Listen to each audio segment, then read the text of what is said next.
कहते हैं कुछ रिश्ते खामोशी में ही पनपते हैं और कुछ अधूरे रहकर ही शायद पूरे होते हैं।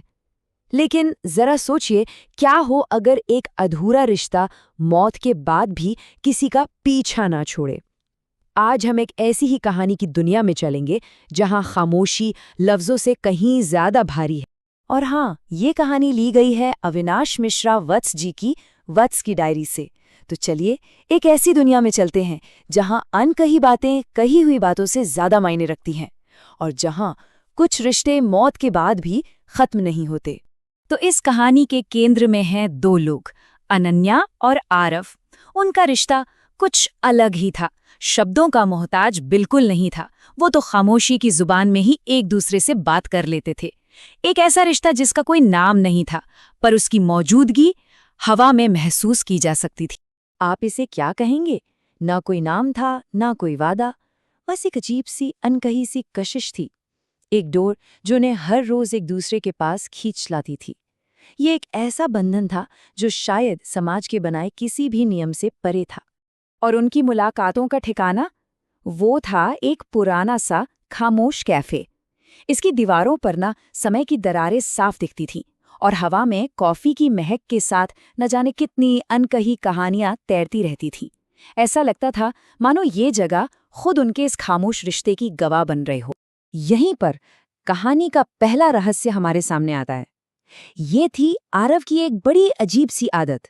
वो हमेशा हमेशा एक ही कुर्सी पर बैठता था और उसकी पीठ कैफे के दरवाजे की तरफ होती थी, हमेशा। जैसे वो किसी चीज से बचना चाह रहा हो या शायद किसी को अंदर आते हुए देखना ही नहीं चाहता हो। अनन्या को ये बात थोड़ी अजीब तो लगती थी, पर उसने कभी पूछा नहीं। उनकी ये खामोशी की दुनिया बड़ी सुकून भरी थी, पर यह सुकून ज्यादा दिन टिकने वाला नहीं था।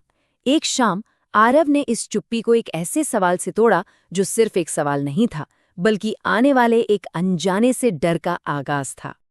आरव ने सीधे अनन्या की आंखों में देखते हुए पूछा, अगर मैं एक दिन यूं ही गायब हो जाऊं तो क्या तुम मुझे ढूंढोगी? ये महज एक सवाल नहीं था। ये तो उनके रिश्ते के आसमान में मंडरा रहे काले बादलों की पहली गड़गड़ाहट थी। और फिर हुआ भी ठीक वैसा ही। आरव गायब हो गया। पहला दिन आरव नहीं आया। दूसरा दिन ना कोई कॉल, ना कोई मैसेज। तीसरे दिन अनन्या से रहा नहीं गया। उसने उस रास्ते पर चलने का फैसला किया जिससे आरव हमेशा नजरें चुराता था। अनन्या जिस रास्ते पर निकली थी ना, वो उसे सिर्फ आरव तक नहीं, बल्कि एक ऐसे सच तक ले जाने वाला था जो उसके वजूद को हिलाकर रख देता। एक ऐसा सच जो एक पुराने से अखबार के टुकड़े में दफन था। उस सुनसान रास्ते के बिल्कुल आखिर में एक नम सी दीवार पर एक पुराना पीला पड़ चुका अखबार चिपका हुआ था, और वो वहां ऐसे लगा था मानो सालों से बस अनन्या का ही इंतजार कर रहा हो, जैसे किसी ने उसे जानबूझकर वहां छोड़ा हो। और जो बात सबसे ज्यादा चौंकाने वाली थी वो ये कि अखबार की तारीख आज से ठीक 5 साल पुरानी थी। पूरे 5 साल। अखबार की हेडलाइन दिल दहला देने वाली थी। उसमें मोटे मोटे अक्षरों में लिखा था, युवक की रहस्यमयी मौत, शव आज तक नहीं मिला। और उस खबर के साथ जो तस्वीर छपी थी वो आरव की थी। वही आरव जिससे वो रोज मिलती थी। एक ऐसा इंसान जिसकी मौत 5 साल पहले ही हो चुकी थी। अचानक से आरव का दरवाजे की तरफ पीठ करके बैठना सब कुछ समझ आने लगा था। अनन्या के लिए सच का ये बोझ उठाना नामुमकिन था। उसने सोचा शायद अब ये किस्सा यहीं खत्म हो गया, लेकिन वो गलत थी। कहानी खत्म नहीं हुई थी, बल्कि अब वो एक और भी ज्यादा डरावना मोड़ लेने वाली थी, क्योंकि आरव वापस आने वाला था, पर इस बार एक इंसान के रूप में नहीं, एक साये की तरह।